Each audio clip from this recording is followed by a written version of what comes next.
वालेकुम जी। ये सरमई शाम देखिए, और ये जो शाम होती है, शदीद गर्मी ज़रूर है लेकिन इसकी लहक बहक देहातों में देखने वाली होती है।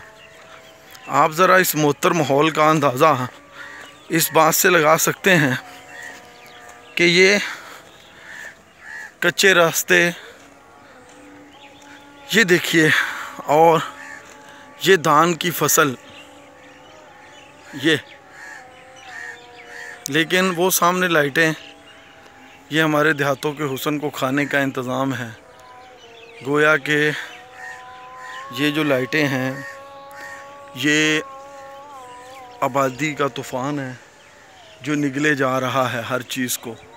देखिए दूर तलक इस मूंजी की खुशबू या चावल की खुशबू बहुत शानदार होती है जो इंसान को हैरान कर देती है। आप ज़रा इस गुज़रगाह के लुत्फ़ को लफ्ज़ों में बयान करने की कोशिश करें तो शायद कभी भी ना हो सके। लेकिन ये शामें, ये हसीन मनाज़र सिर्फ़ और सिर्फ शहर के हंगामों से दूर ही नज़र आ सकते हैं। तो इनके लिए आपको थोड़ा सा कष्ट करना पड़ेगा, सफ़र करना पड़ेगा।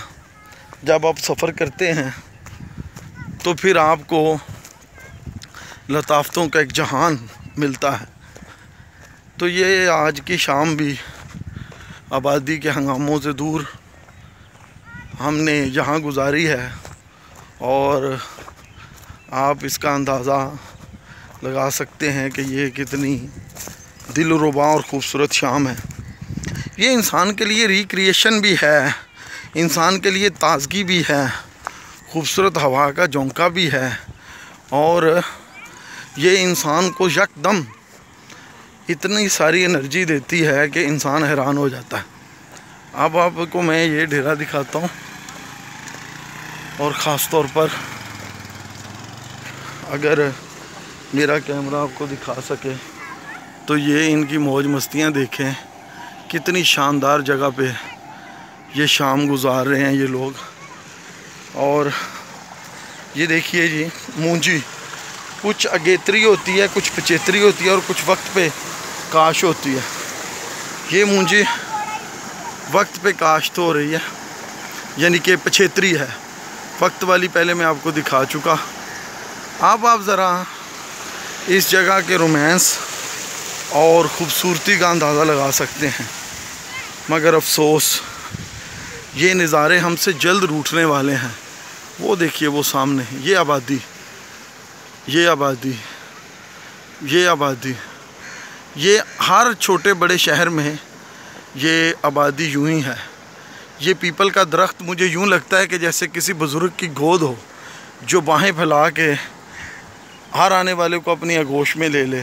बहता पानी, परिंदों की चहचहाहट, सरमई शाम, ये पीपल का दरख्त, ट्यूबवेल, और इसकी हुस्न और लताफ़तें अपनी हैं जिनका इंसान शुमार नहीं कर सकता। और इस तरह का दरख्त जवान करने के लिए, जिसकी तरफ मैं अब आपको लेके जा रहा हूँ, शायद काफ़ी वक्त चाहिए होता है। और मेरा ख़्याल है कि इस दरख्त की उम्र 100 साल से ऊपर होगी। लेकिन जब काटने पर आते हैं लोग तो ये हज़ारों त्यूर का आशियाना बयकजुंबश काट देते हैं। जिस तरह बेटों को जवान करना मुश्किल काम होता है, इसी तरह ये दरख्त भी मुश्किल से जवान होते हैं। आप आखिर पे इस दरख्त पर रहने वाले परिंदों की बोलियां सुने और शाम की लताफ़तों से लुत्फ़अंदोज़ हूँ। और ये मेरे पंजाब के रंग हैं, ये मेरे पंजाब की खूबसूरती है। और अब ज़रा तसव्वुर करें कि यहाँ चारपाई हो इस दरख्त के नीचे, तो दोपहर कितनी आसानी से कटेगी। आप परिंदों की आवाज़ें सुनिए। बाय बाय करता हूँ, टाटा करता हूँ, और आपको यही कहता हूँ कि कभी कभी ऐसी जगहों पे ज़रूर आया करें। इन जगहों पे रब बड़ा करीब बसता है।